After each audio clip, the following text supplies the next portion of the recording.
3 to 6 p.m. Live on 95.1 Nigeria Info. Let's talk. This is Hard Facts. Hard Facts. On 95.1 Nigeria Info.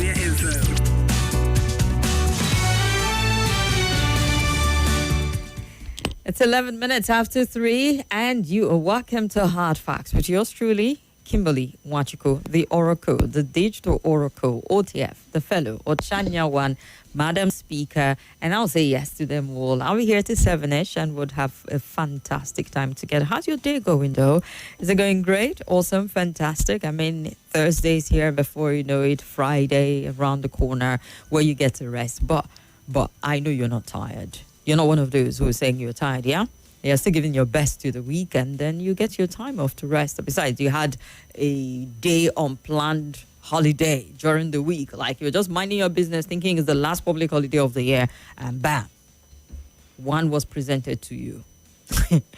All right, then. So we set up with the big 3 stories driving conversation, and we're excited because Mr. Emmanuel Ozoemena is back in the studio.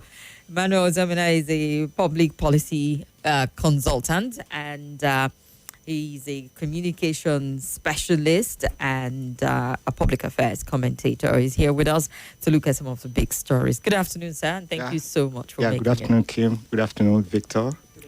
And then good afternoon, Nigerians. All right. And just so you know, we're live on Facebook, we're live on YouTube at Nigeria Info Abuja on Facebook, and YouTube at Nigeria Info Abuja.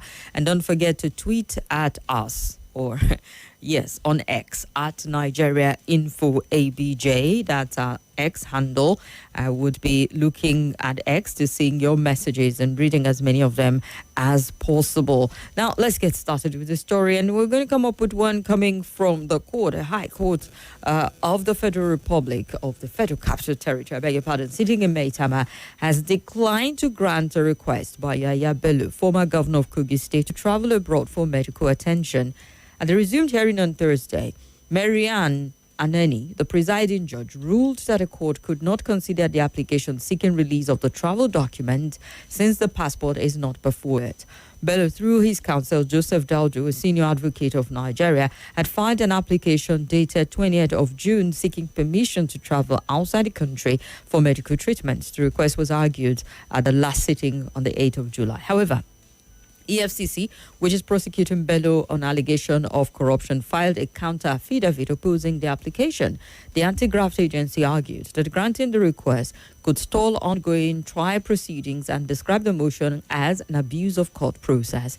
The EFCC noted that a similar application had already been filed before the Federal High Court in Abuja, and in response, Daudu argued that a fresh application before the Federal High Court was not an abuse of process, insisting that the charges in both courts are separate and distinct. And in delivering her ruling, Aneni held that the court could not act on the request to release a document that was not in its custody, and said even if the request were to retrieve the international passport were to be granted, it would be of no effect since the passport was not even in the custody but with the Federal High Court. So following the ruling, the judge adjourned proceeding the matter to the 8th of October and the 9th and then November 13, 2025, with continuation of the hearing. Just to remind you that the former governor of Kogi State is standing trial on a 16 count of alleged criminal breach of trust amounting to 110 billion naira. And the offences are said to be contrary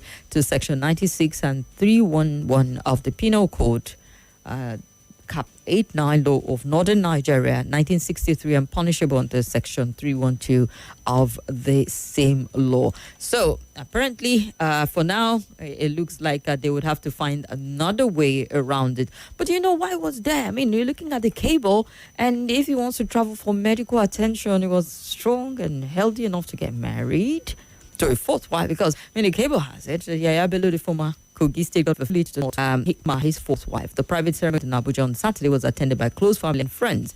The marriage was confirmed by Hafizat Yaya Bello, the former governor's third wife, in a recent Instagram post, and expressed gratitude to God for the new addition to their family, extended a warm welcome to the newest member of their family.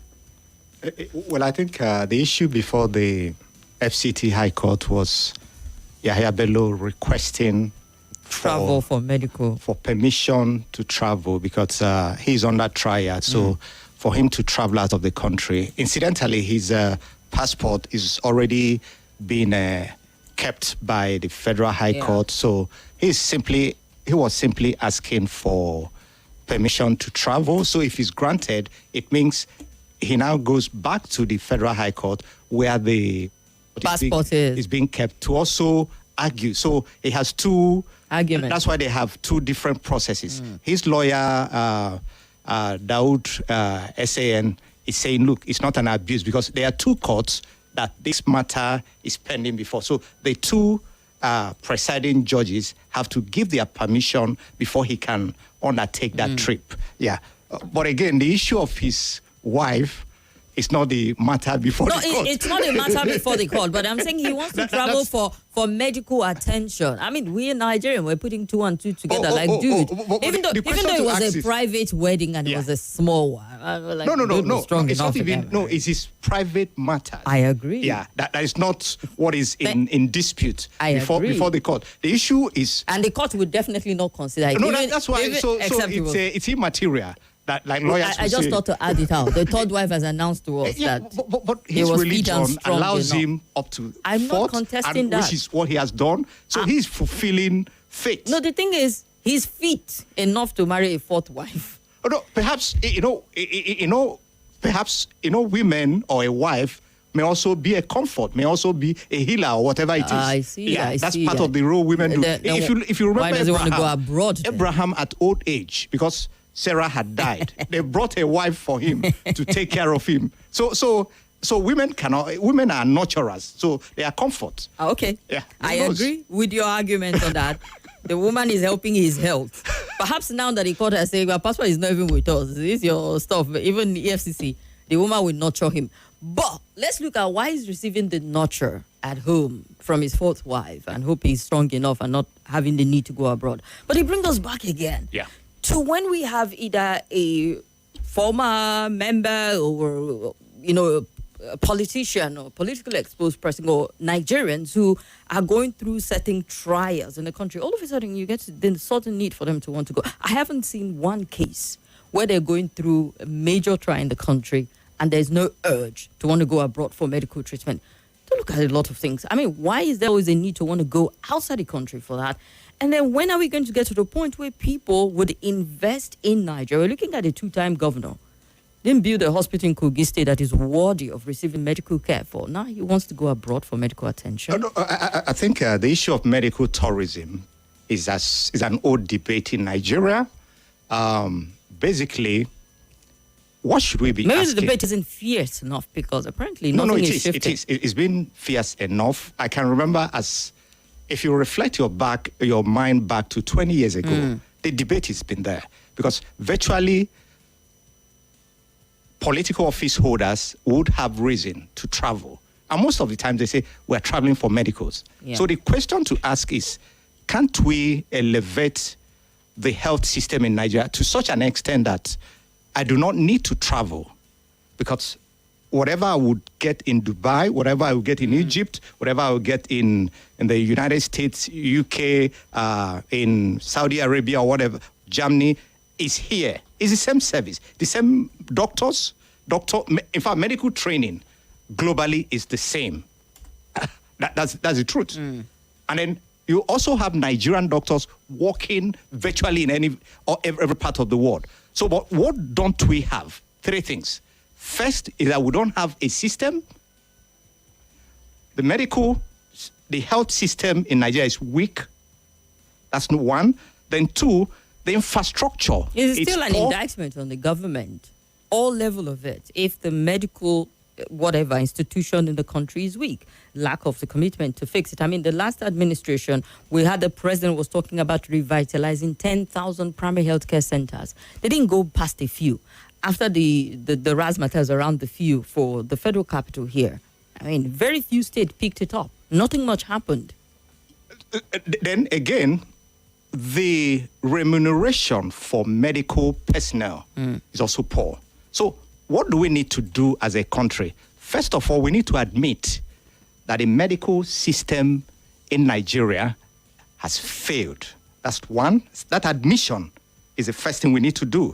So if we admit it, we now ask, how do we conduct a postmortem or a prognosis, if you may, on what is wrong with the system? What do we need to fix? What do we need to do about the infrastructure?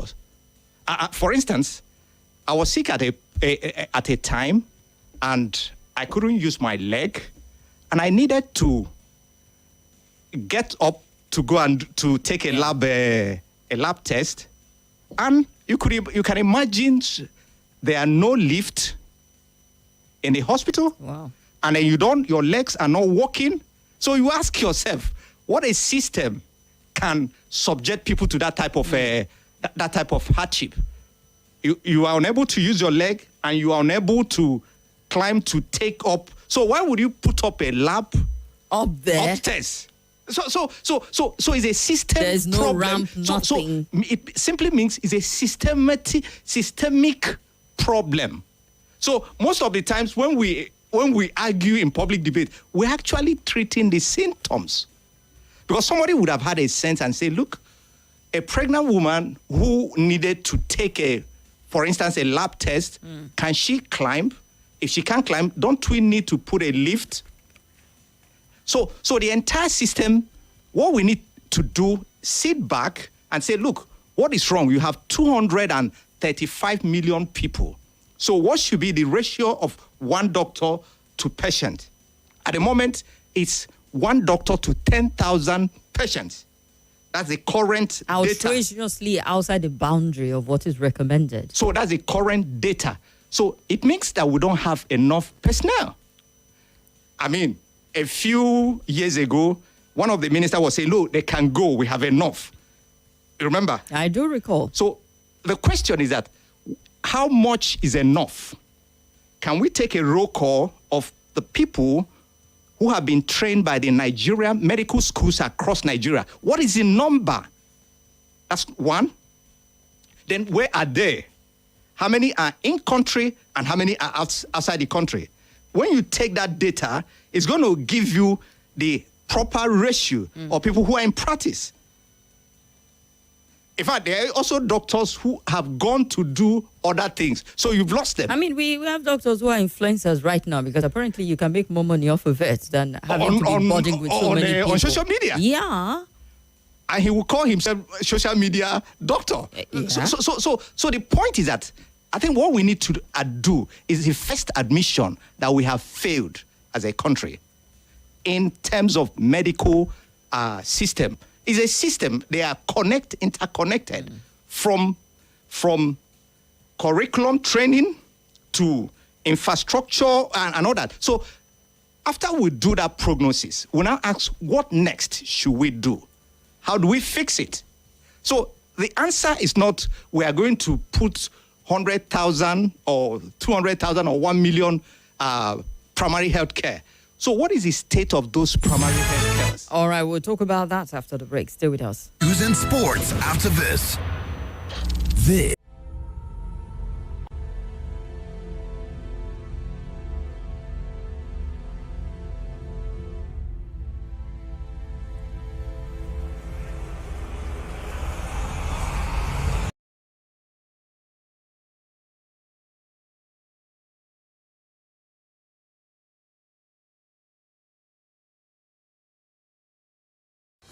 Hello, my name is Kimberly. I'm the host of Hard Facts, and I bring you the biggest stories driving conversation every weekday here on 95.1 Nigeria Info Hard Fact Show. I love to get your opinion and conjectures, but the facts you cannot dispute here on Hard Facts. Join me and let's talk.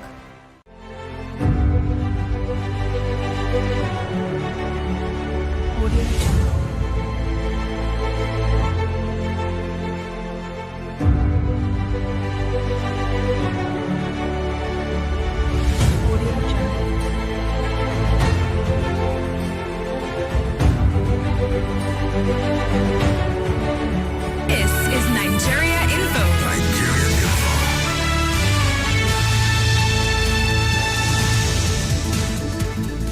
All right. The request for the travel of the former governor of Kogi State for medical treatment was turned down by the court, saying, see, your international passport isn't even with us at this point in time. And so we're interrogating the need for our leaders to go somewhere else but Nigeria. I mean, we're looking at people who have served the country 8 years as governor, 8 years as president, or been in the National Assembly for God knows how long. And then you find them wanting to just go somewhere else. And I'm thinking, you have held office 4 years, 8 years, and it's not enough for you to set up something that perhaps maybe even the ECOWAS region, from Benin Republic, from Niger Republic, from Ivory Coast, to saying, oh, they do have a standard hospital in Nigeria. Let's go for our treatment there. Why can't we have it established enough? I mean, in the region, in the sub-region, Nigeria is the giant there, economically, by number, and all of it. How is it that we've not been able to work our way up enough for even those leaders to come here and receive medical care, that we're still getting our leaders the entire wrong of it? I bet if you go down to the local government, you'll find them wanting to go to somewhere else but Nigeria for medical. That on its own is depleting confidence in our health system in Nigeria. That is enough to tell any health worker that, see you, just go somewhere else. So you were talking about the decay in the system, and I'm saying it still falls back on the leadership. So what when we have done this prognosis, we have the data, we now ask ourselves, what is the next point? How do we fix it? What then is the next point? We need infrastructure. We need to look at training, at the curriculum. So we've been saying these things for a long we also time. need to look at how much do you pay them so that they don't get attracted to leave the country. I mean, somebody who is a carer, for instance, in the UK, how much does he or she earn? So you have trained medical professionals who can accept to become carers outside Nigeria. And we have lost them. We've lost their resource. We've lost the investment and all that. The other time, the National Assembly was talking about placing a ban on people, professionals from traveling. I mean, that would be obviously a violation of their rights. But what to do if we have enough incentive to keep them in country, build facilities that delivers service to the people? You know, it's not rocket science. I quite agree with you. It's not rocket science. I agree with you, I don't think it's rocket science. But we're looking at the chicken and egg here. Which comes first? That you see the commitment and the will to set these things up. Because I'm even thinking like perhaps we should even start having like an embargo, but you need some bit of legislation or policy several years to ago, say don't go outside. Several years ago, I think in 1995 or thereabout, there was an Abuja declaration on health that you must dedicate 15% to the health sector. It was in Abuja here, conference center, that decision was taken. Abuja declaration on health. An African Union. But Nigeria is not compliant. So it's conference center Abuja. It's called Abuja Declaration. The point is this. I think there should be a commitment, demonstrable commitment to say, look, we want to fix the health sector.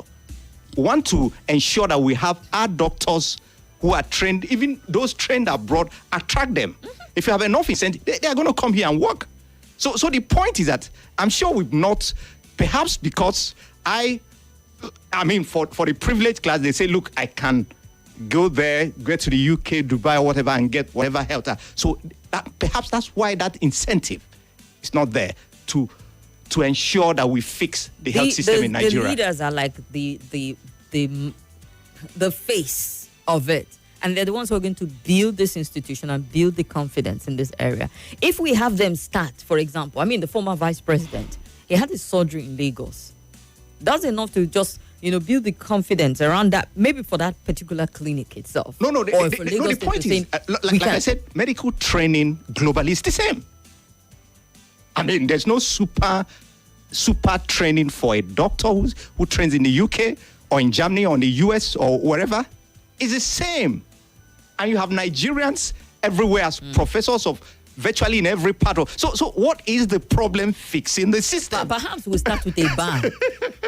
Good thing that this court is saying your passport is not even with us. I'm sure that EFCC is happy that he's not even giving this one because they said he was going to stall the trial, the proceeding of the trial. Perhaps we should get to the point where if you're facing any form of trial, such things should be denied you.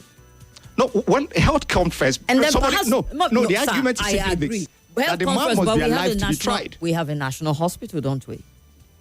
We have teaching hospitals. Even though Femi Adesina said, see, if we had led Buhari to the hand of our health institution, he wouldn't have lived this long. It's still an indictment on him. No. I don't know. I think the point is that is the first admission is that, look, we have a crisis. Second admission, what do we do? Third admission, how do we fix it? And when? What is the timeline? You recognize the crisis. Do you think the government recognizes that we do have a crisis? No, but I think they do. They do.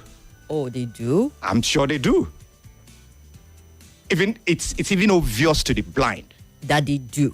That's a crisis. Because if you do recognize, then you start to act towards fixing it, and I haven't seen much effort towards that. So, and the population incidentally is growing. By 2050, we're going to be the third largest country in the world. Indeed.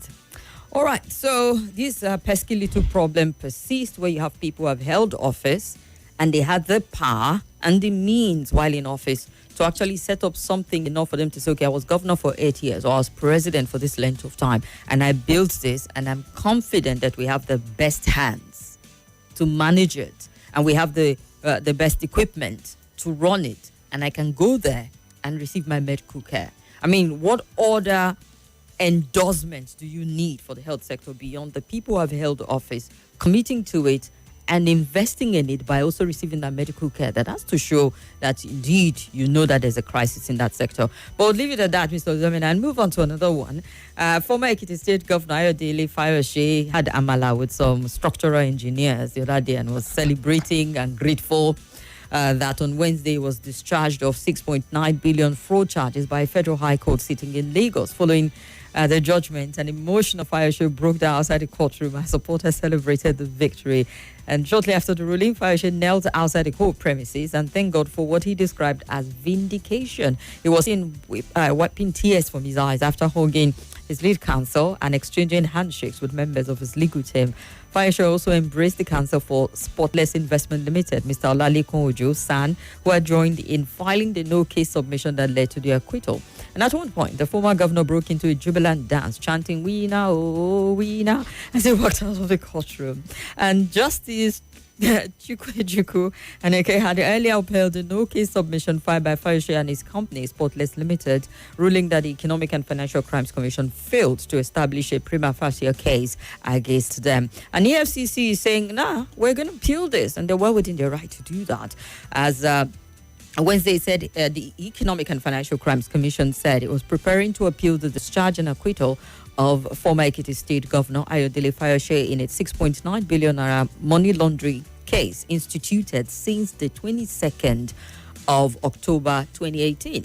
The FCC disclosed this in a statement hours after the Federal High Court sitting in Ikoyi, Lagos State discharged Fayose from the case following his no-case submission. And so EFCC on Tuesday, July 2nd, 2019, rearranged the defendant on an 11-count charge bordering on money laundering, stealing to the tune of 6.9 billion naira. And the duo, Fayose and Spotless Investment Limited, pleaded not guilty to the charges. At the last adjourned date on the 19th of May 2025, counsel to Fayose, Chief Kanu Agabi-san, argued that the court upheld his no-case submission dated 16th of May 2025, and he submitted that the prosecution had failed to establish, like I mentioned earlier, a prima facie case against his client, which apparently was granted. I mean, looking at the timeline, something I said from 2018, 6 years down the road, we're getting to at least this juncture of an acquittal for Fayose, in which EFCC says they're going to appeal it. I mean, it's not the first time that EFCC say they're going to appeal, and then it goes quiet. You know, Kalu, for example's case, as the senator, That's his name. No, I think that process is on. Is it still on? I guess. Yeah, but he's still chilling and still doing his but legislative it's a process. function. I understand. The It's a process can be process. frustrating, and then we'll see how long. Would it take another decade for the process to resurface and have some bit of closure? So it took 6 years to get here, and I don't know how many years more we have to travel this road to see what becomes of it. So maybe it gets as high to the I High think Court. the judge would have ruled based on the evidence What is before him. presented before Yeah, them. and for Kanu Agabi, SAN, to say no case submission. In fact, no case submission means, look, the prosecution hasn't brought anything Substantial. substantial To prove that he us. stole No, money or for laundered. us to send a response. That's what it means. Wow. 6 years. That's exactly what it means. When a lawyer, a lawyer to the defendant say no case submission, it means, look, you have not brought enough evidence for us to respond. Please, my lord, can you throw it away? Yeah, that's exactly, and that's what happened, that there's no sufficient evidence. Because, you know, the law or the legal process is such a very difficult process. It's like walking through a tightrope. And any mistake, any miscommunication, miswriting, or misapplication or whatever, it can be technical. Technical issue can throw the entire process away. Remember, technicalities, like they will call it in election processes. But I think EFCC, like they said, would have gone back and said, look, what did we miss in our submission or in our pleadings and all that? Okay, let's go back and rework it. I'm sure when they gave a notice, we are going to appeal, they want the appellate court to look through it again and say, look, perhaps the lower court didn't rule as they should have ruled. And there's also an opportunity to go up to the Supreme Court. And Supreme Court will review, and whatever they say at that top level, that becomes the final for the matter. Isn't it also overwhelming and bothersome, aside from the anti-graft agency itself, for the entirety of the country, the length that and time we need to invest in one particular case? But it just... And given that every single day, there are new cases presenting. EFCC is dealing with people who are spraying naira, other economic crimes. But that's their job. That's their call. I agree. But I'm saying there's a whole lot, and we're taking 6 years, 10 years over one, back and forth. And then the entire nation needs to be invested to follow through on what's happening. EFCC is not the court. They will present the matter before the court. And then the judge would take pleadings, hearing, fixed dates. And then you have a defendant on the other side who can also ask for date. Sometimes they can ask for dates that are longer as a way of buying time. You know, it's a process because both the plaintiff and the defendant have a way of trying to, however you can beat the system as it is, with looking at the available legal technicalities and all that. So EFCC, when people blame EFCC, I say, no, don't blame. It's an institution that has got to do their job. Yeah. And then, but EFCC is not the court. It's before a judge who would listen to the argument, review it, and then look at what does the law say on each of this matter. And then he or she gives the ruling. So when people say, oh, EFCC lost a case, I mean, anybody can lose a case. Any institution can lose a case. So, but the point is this. They have indicated we are going back to appeal. Perhaps there are some things they have found out or they are not satisfied with the ruling, and it's within their right. I mean, you have 21 days to file an appeal, but they have also given a notice because this is part of a notice. I'm sure they will go and seek the leave of the court and then move on to the next level. So the point is that Nigerians also must learn how to exercise patience when it comes to justice system. Because it's doing the heads of the average Nigeria in. No. How patient? Then you exercise patience 1 second, then the next thing, presidential pardon. You exercise patience, then you get a verdict. Then next thing you're hearing there's a lacuna perhaps the mindset that was employed enough to get the person I think out. The mindset of most people, this jungle justice mindset. It has to get happen him, now. break his head, put tire on him. No, but that's not justice system. You could do a review to realize but that. Hold on. You could do a review to realize that the man you have just put tire on They didn't do anything. No, sir, There's no it's evidence. not even a case of justice. And that's It's why- saying and that's why- expedite action. And that's why the Nigerian constitution says, look, the man is innocent until proven guilty.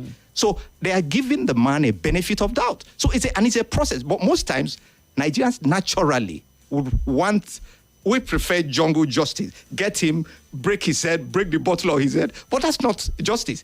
If we want to be a democracy, if we want to build a nation on the rule of law, then we should be able to have patients go through the process, however long that process takes.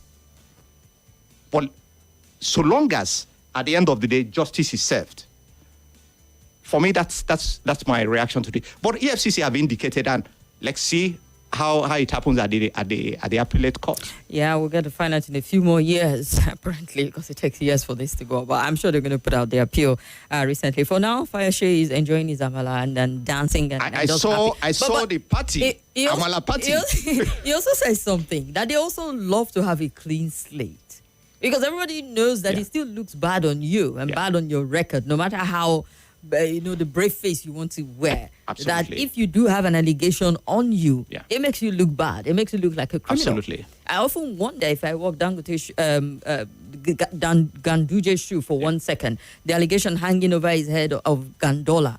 I mean, there's no conviction anywhere, but the average court of the land by Nigeria, court of public opinion, has convicted him and sent him to the gallows. But no court has. Yeah, but also he could also look at his conscience and say, did I really do this? I didn't do it. Then they can say whatever they want to say. I don't work with the conscience of the average politician. So perhaps he's a Teflon. For you to be in a political storm, you have to be a Teflon. Yeah. I mean, you throw the darts on him, but it won't stick. So also that's part of being in the public eye. Well, that's part of the price. So there's one more man who we thought we were going to send to jail or get our money off of it, but apparently there's no case submission here. Nothing stuck on him enough by the anti-graft agency to convict him. So we're going to see if they have something new up their sleeves as they get to the appeal court, because they need to present something extra at this point in time. I'm sure a lot of people will be looking forward to what happens at the appellate court. It will be quite interesting. I'm sure the people might not be looking forward to his case, just looking forward to something else. There's just so many of it. Even your peripheral view at one point, you've expanded it. There's no more looking. Let's get some feedback quickly before we look at one more story. Call us up on 0700 951 0000 or 0809 597 4869. We're on WhatsApp also, 0809 993 0137, and on X at Nigeria Info ABJ. Tweet at us. You're asking who my guest is? Emmanuel Ozoemena. That's who. All right. Hello. Welcome. Good afternoon. It's Mr. Gideon calling from Gwagwalade. Go ahead, Mr. Gideon. You've got a minute. In respect of Ayo Fayose, every one of us was in Nigeria here during the time of Buhari, how he was speaking. So we see it as a strategy to silence his voice. So we don't expect the EFCC to keep quiet and we say something, but at the end of the day, we know where that case is going. So thank you. God bless. Right. Thank you very much. Hello. Good afternoon. Hello. Good afternoon, sir. Welcome to the show. What's your name? My name is Eric. Eric, talk to us. You've got 60 seconds. I want to thank your guest there. He has said it all, mostly about the health institution. But not only the health institution, all our institutions are bastardized. We are building strong individuals rather than strong institutions. Please, can you sleep with all your eyes closed? Do you know that these things has eaten into our security institution, whereby strong individuals have held everything For example, in Lagos now, if you don't have the baptism of the president, our president now, you cannot be governor of Lagos State. If you baptize you, all right, sir. To all what you agreed, you will remove you, not do the second term. All right, thank you, sir. The same thing happened in Port Harcourt. All right, thank you very much. Your point is clear. Hello. Good afternoon. All right. I think your network is poor. Hello. Good afternoon. Hello, Kim. What's your name? Yeah, good afternoon to the guest in the studio. My name is Gwaza Max. I'm calling from Edo. Go ahead, Gwaza. Yeah. Actually, it's really painful. There is no smoke without fire. It's painful that after these people govern us, lead us, at the end of 4 years, 8 years, to see them going home with Gwaza,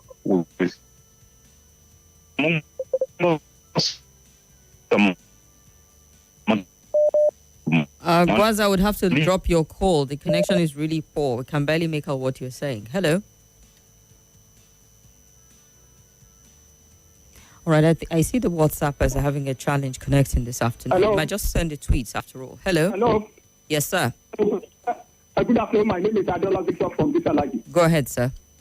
It is very sad seeing our governors, our ex-governors, with all this amount, billions. And when you go to their state, there's no development. You see, these people will continue to do because they have secretary governors, they have immunity. So that immunity has covered them and they continue to do. And they have governors. So at the end of the day, I don't think anything will come out of these two cases. Yaya Bello and Fayose. That's godfather. The other day, I saw Fayose at the villa. You see, it's suspicious.